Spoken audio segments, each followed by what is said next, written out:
bertemu kembali di Petani Kreatif Sibolang Seed, sahabat tani ya. Pada sore hari ini saya akan mencoba berbagi tutorial atau tips atau apa saja yang bisa nantinya membantu sahabat-sahabat tani untuk memahami pola pemupukan yang benar ya. Oke, tanpa basa-basi kita langsung saja.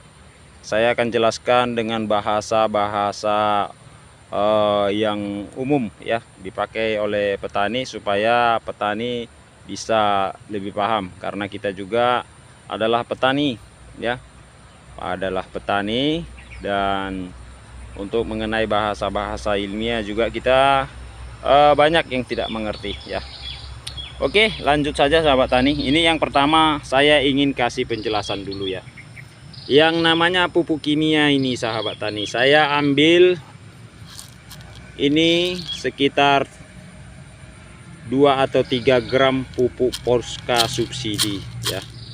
Nah, dimana ya sahabat tani, secara umum untuk pemupukan tanaman pada umumnya hortikultura itu membutuhkan takaran pupuk kimia untuk kocor 2 hingga 5 gram per pokoknya. Untuk tugal bisa 10 hingga 15 gram per pokoknya. Jadi sekarang kita mau kolaborasi semi organik misalkan, atau berorganik, supaya tidak gagal ya sahabat tani. Jangan nanti sudah letih-letih buat POC ini, POC itu, lihat resep dari sana dari sini ya, ternyata hasilnya ya mengecewakan ya sahabat tani. Jadi ini akan kita bongkar dan jangan diabaikan, simak baik-baik. Ini hasil daripada uji coba kita selama 5 tahun bermain di dalam organik.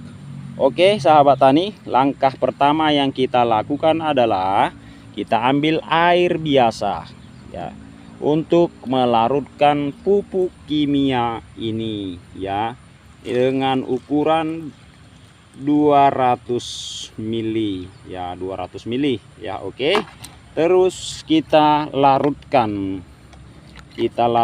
sahabat tani, kita larutkan. Kita memakai air biasa ya, biasanya saya menggunakan nitrobakter ya, nitrobakter biar cepat larut. Tapi karena ini adalah pupuk majemuk, tidak pupuk tunggal, ini larutnya juga mudah ya sahabat tani ya. Ya kalaupun ada sisa-sisa sedikit ya tidak masalah ya, tidak masalah ya. Yang penting penjelasannya ini yang perlu ya, penjelasan yang perlu. Oke sahabat tani, ini saya rasa sudah larut 80% ya, 80%. Oke sahabat tani ya, langsung saja ya, kita langsung ukur mineral terlarut di dalam larutan pupuk Polska ini ya.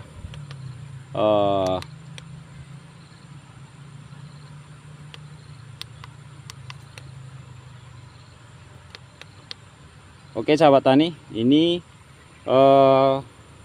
adalah alat ukur mineral terlarut di dalam sebuah larutan ya sahabat tani ya.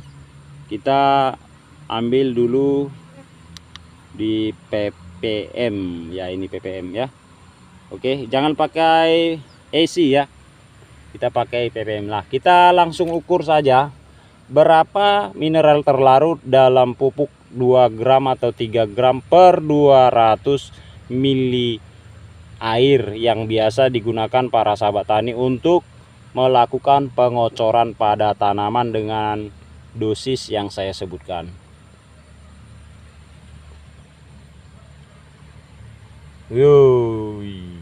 Nah ini dia sahabat tani ya.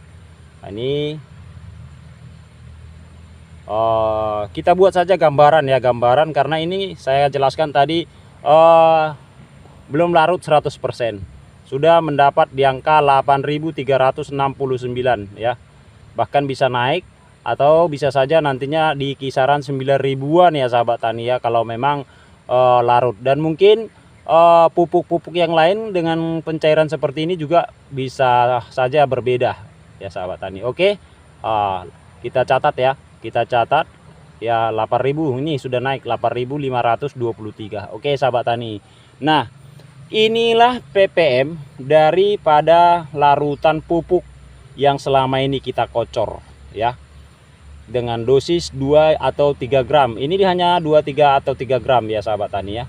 Nah, sekarang kita mau mengkombinasi organik.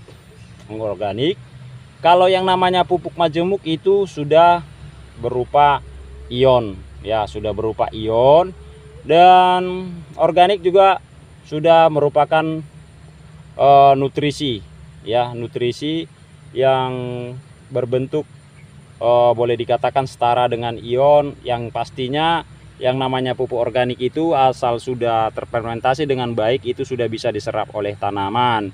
Nah, sekarang uji coba yang kita lakukan ya selama ini ya sahabat tani kan, kita aplikasikan misalkan seperti ini ya, misalkan seperti ini untuk dosis 1 pokok tanaman. Misalkan kita corkan saja ke ini anggur misalkan ya, kita cor ke anggur.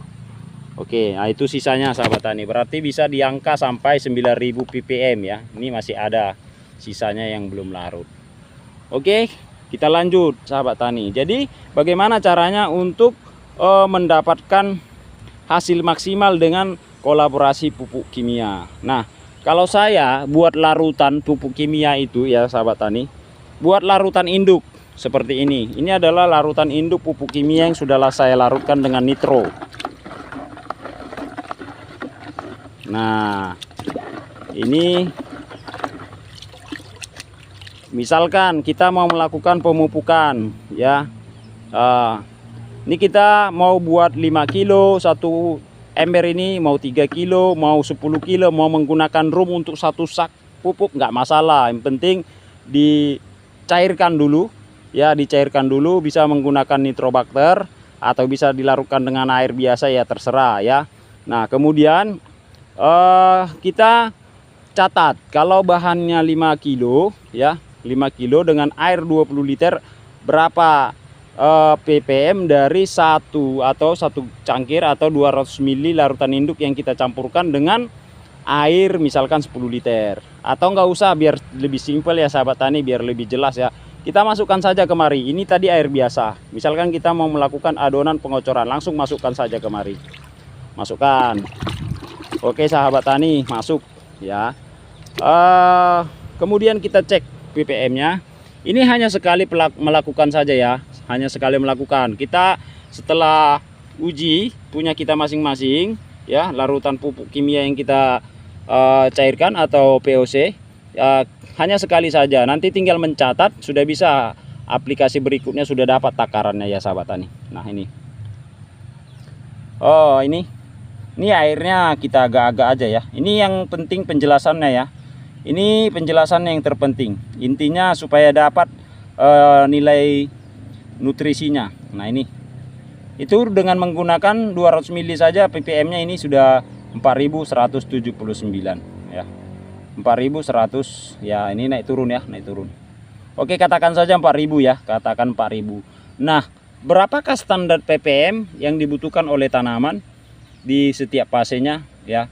Di setiap fasenya untuk tanaman hortikultura pada umumnya dari ppm 3.000 atau 2.500 ya, hingga 7.000 hingga 8.000 ya sahabat tani. Kalau untuk tanaman cabai yang biasa saya lakukan, yang sudah saya uji coba, dari ppm 2.000 hingga 8.000. Nah, sekarang ini kita contohnya mau melakukan pemupukan tanaman cabai yang di fase generatif. Nih, seperti ini generatif.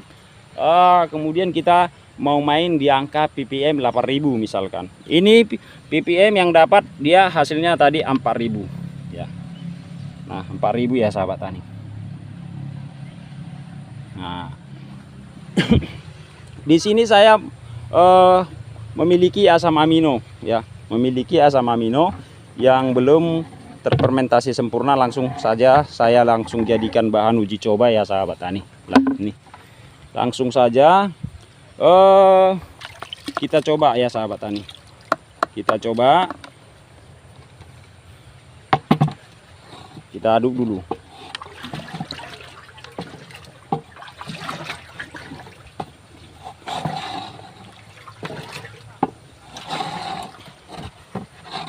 Oke sahabat tani, kita ambil ya, kita ambil 200 ml.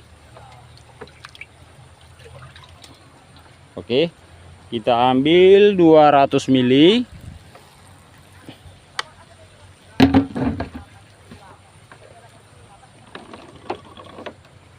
Oke, kemudian coba kita cek ppm-nya berapa ya, ppm-nya berapa, kita cek ya sahabat tani.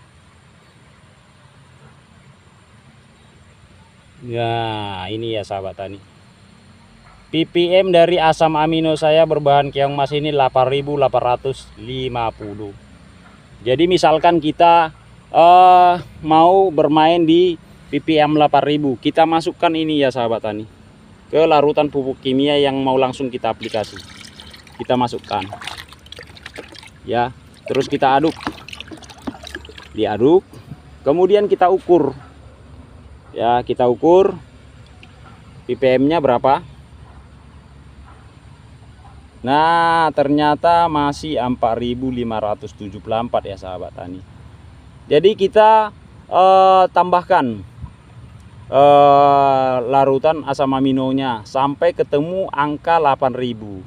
Ini masih dalam kategori, artinya masih 50-50 ya, organiknya 50, kimia sintetis 50. Kalau bermain di angka 8.000, karena ppm pupuk kimia sintetis tadi 4.000-an ya. Jadi kalau bermain di angka 8.000 masih 50-50. Kalau mau bermain 70% organik berarti harus diturunkan lagi kadar pupuk kimianya, diperbanyak bahan organiknya. Misalkan lewat POC ya. Dan ini adalah larutan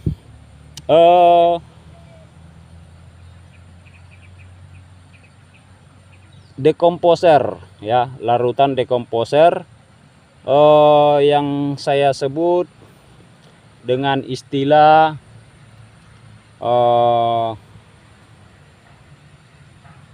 ala saya ini ya. Ala saya ini hanya sekedar supaya mempermudah saya mengingatnya.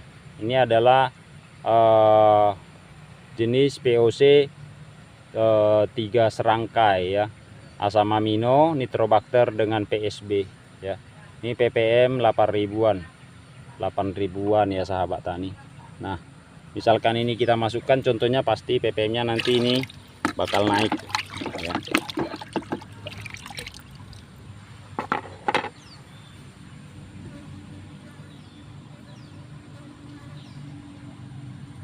Nah sudah naik, tadi 4.500, ini 4.822 ya sahabat tani. Masih naik turun, belum stabil ya, karena belum tenang. Nah setelah itu sahabat tani, setelah tercapai ppm-nya sampai 8.000, oke kita tambahkan saja ya biar lebih jelas, supaya tidak hoax ya, supaya tidak hoax. Ini 200 ml ya, 200 ml tadi saya perhatikan cuman angkanya naik dari angka 700. Berarti kalau seandainya kita butuh 4.000 ppm, dibutuhkan sekitar 6 kali lipat ya, 6 kali, berarti 1,5 liter ya, 1,5 liter. Oke kita coba dulu 1 liter ya, kita coba dulu 1 liter ya, 3 4. Oh 1 liter 5 ya, karena ini 200 ml ya, 5. Oke, kita ukur kembali ya, biar tidak hoax, kita capai dia ppm 8.000.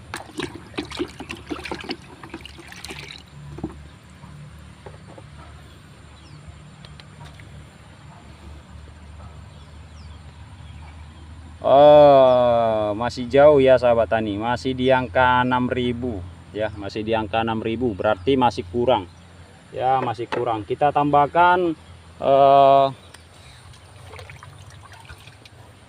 liter lagi, 1 2 3, 4, 5. Oke, kita aduk. Jadi supaya nggak gagal ya sahabat tani, supaya nggak gagal paham, jangan bermain organik ternyata hasilnya nol ya sahabat tani. Tapi ya sahabat tani ya, nilai ppm ini hanya sekedar mengukur nutrisi terlarut di dalam air. Nah ini kita cuci dulu ya.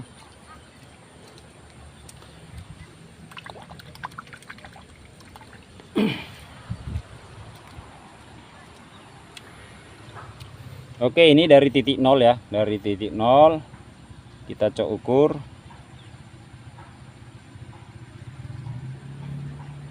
Ini aja masih jauh kurang ya sahabat tani. 7.000 belum sampai, 7.000 nggak sampai. Kita masukkan 1 liter lagi ya. Ini artinya air hanya kisaran ya 5 literan. 5 literan itu sudah memakan asam amino yang saya buat ini ya, 3 liter ya, 3 liter. Jadi sahabat tani supaya tahu kekuatan daripada apa yang kita ciptakan selama ini ya sahabat tani, jangan bermain organik. Makanya orang gagal sehingga mereka kembali lagi bermain pupuk kimia sintetis karena gagal dalam aplikasi ya, tidak memenuhi standar kebutuhan daripada tanaman itu sendiri ya sahabat tani, makanya gagal ya, gagal. Oke, kita cek. Nah ini sudah di angka 7.400. Kalau begini bisa habis 4 liter ya sahabat tani, 4 liter ya, untuk mencapai ppm 4.000 tambahan dari pupuk kimia tadi ya, bisa habis 4 liter dengan air 5 liter dengan ppm 8.000 ya yang kita inginkan. Nah oke sahabat tani, kita langsung aja ini uji coba ya, 7.300 ya. Oke, yang kedua kita harus perhatikan juga ini pH nya ya. Ini pH nya kita harus uji coba, jangan sampai pH ini asam ya. Nah ini pH nya 7,78 ya, 7,78. Ini kenapa naik pH nya? Karena ini tadi pencampuran dari nitro ya, dimana ya seperti ini nitro kita, ini nitro. Nah ini pH 9,87. Jadi pengaruh pH itu naik dari larutan nitro dari 3 serangkai tadi ya. Oke sahabat tani, itu aja. Langsung aja ya, ini kita anggap aja selesai dengan ppm 7.400an ya. Kita coba langsung. Jadi kalau sudah seperti ini sahabat tani, ini langsung kita kocorkan. Kalau mau sistem kocor ya, langsung kocor. Nah 200 mili per pokok ya, langsung kita kocor. Jadi yang perlu diperhatikan lagi sahabat tani ya, apakah ppm itu jika sudah tercapai, sudah terpenuhi, sudah membuat tanaman bagus? Jawabannya tidak. Jawabannya tidak. Saya tadi mengatakan itu hanya sebagai acuan, namun sahabat tani juga harus memperhatikan fase tanaman ya, di fase vegetatif hingga generatif ya. Jadi pada umumnya tanaman di fase vegetatif itu lebih dominan membutuhkan nitrogen yang lebih tinggi daripada kandungan fosfat dan kalium sebagai memicu pertumbuhan. Makanya kadang petani ya membantu tanaman itu dengan menggunakan hormon ya atau CPT untuk membantu meningkatkan pertumbuhan tanaman. Jadi intinya, jika ingin melakukan pemupukan dengan ppm 2.500 atau 2.000 di awal pindah tanam, misalkan 7 hari setelah pindah tanam, kita harus lebih meninggikan nitrogen. Dan jika kolaborasi secara organik dan kimia, sahabat tani bisa mengambil acuan, misalkan kita pakai Posca atau NPK Mutiara misalkan ya. Nah, nilai kandungannya kan setara. Jadi untuk menaikkan nilai kandungan tersebut, sahabat tani bisa menambahkan urea misalkan, atau larutan nitro juga, karena nitro memiliki kandungan urea. Jadi kandungan nitrogen yang ada di larutan pupuk yang kita aplikasikan sudah lebih dominan nitrogen. Nah, masalah presentasinya sahabat tani, kita tidak perlu harus mengkalikan sedetail mungkin, biar tanaman yang berbicara. Nah, biar tanaman yang berbicara setelah kita aplikasikan. Dan di fase generatif awal seperti ini masih tahap awal, kita rombak. Tanaman pada kondisi seperti ini membutuhkan fosfat yang lebih tinggi untuk merangsang bunga dan akar ya. Jadi kandungan fosfat seperti SP26, SP36, kita bermain misalkan di NPK, kita tambahkan saja Posca sebagai tambahannya, supaya di antara ketiga unsur hara primer ini lebih tinggi nilai daripada fosfornya. Nah, kemudian di fase generatif puncak baru kita rombak lagi pola pemupukannya, harus lebih tinggi kaliumnya ya, kaliumnya KCl misalkan ya. Kalau kita menggunakan MKP juga bisa ya sahabat tani, itu untuk pembuahan di fase generatif pakai MKP langsung nggak masalah.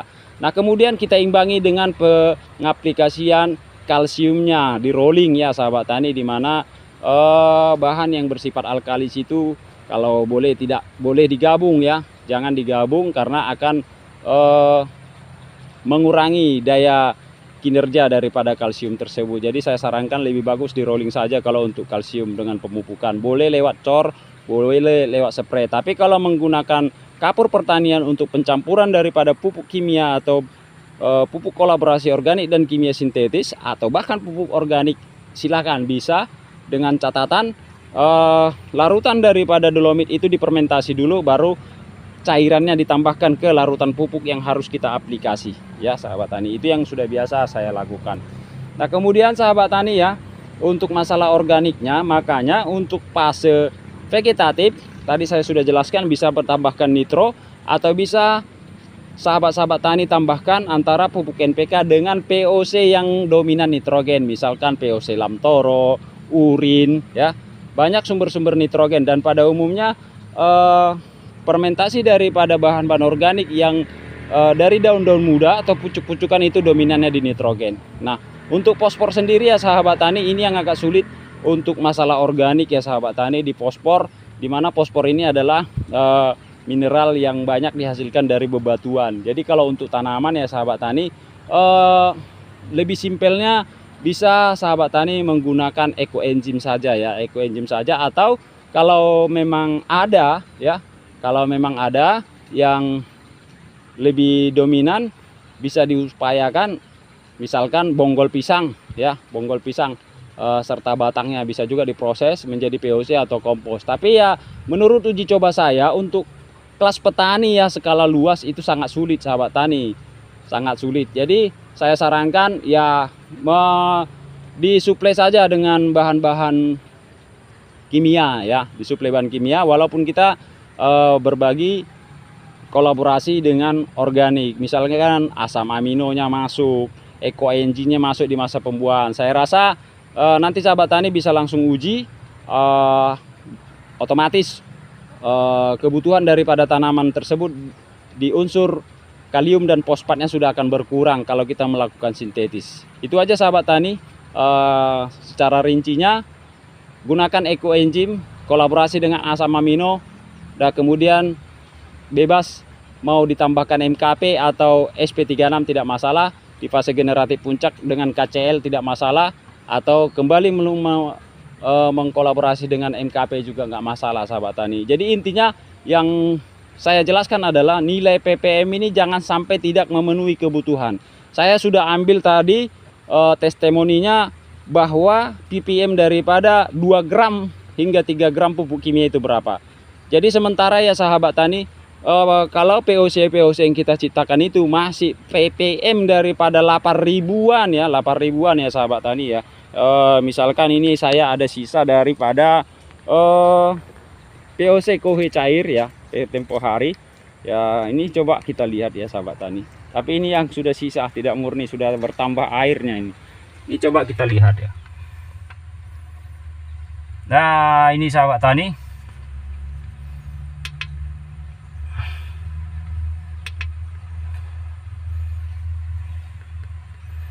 nah ini tinggal sisa.